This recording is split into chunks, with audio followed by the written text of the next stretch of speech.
Yo, what's up mga kaibigan? Nali na tayo magkwentuhan. So bukas nga ay magaganap na ang semifinals matchup ng ating Gilas Pilipinas at Brazil. Malaki ang improvement ng ating national team at malaking credit nga kay Coach Tim Cone sa ating mga players, sa buong coaching staff, medical staff, ball boys at lahat ng parte ng Gilas team. Ngunit hindi nga lahat magiging posible ang success ng ating team kung wala ang presidente ng SBP o Samahang Basketball ng Pilipinas, Al Panlilio.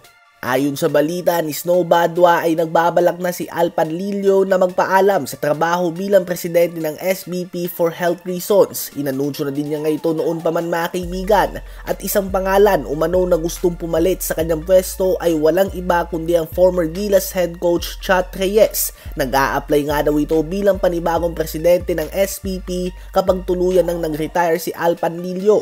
Obviously, ito ay humakot ng iba't ibang reaksyon mula sa mga fans. Subalit mostly nga ay negative ito dahil hindi nga naging maganda ang pagtatapos ng coaching stint ni Chat Reyes sa ating national team.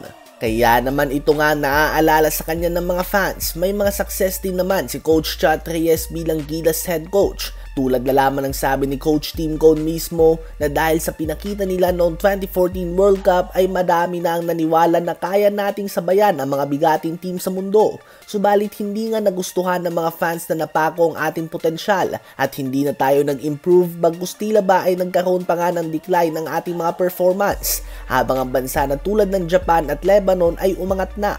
Kaya naman understandable nga na ganito ang pananaw ng mga fans kay Coach Chat Reyes. Sa ngayon ay patuloy lamang na sumusuporta si Chat Reyes sa Gilas bilang isang fan. Nanunood nga siya ng mga games ngayon sa Latvia. Maghihintay nga tayo ng mga latest update kung uusad ba mga usap-usapan na nag-a-apply na nga si Coach Chat Reyes bilang bagong presidente ng SPP.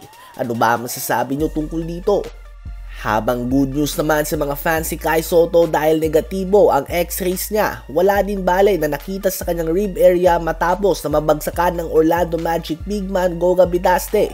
Ayon kay Homer Sison ng Spin.ph ay wala ng sakit na nakakamdaman si Kai Sotto o discomfort. Subalit tumadaan pa rin nga daw ito sa treatment upang matiyak ang kanyang availability sa semifinals matchup natin laban sa Brazil kung saan talagang kakailanganin natin siya. Si Kai Sotto ay naging malaking bahagi ng ating panalo kontra sa world rank number 6 na Latvia kung saan siya ay nagtala ng 18 points and 7 rebounds on 7 of 10 shooting sa field at ganun din nga si Junmar Fajardo, malaki din ang ambag niya.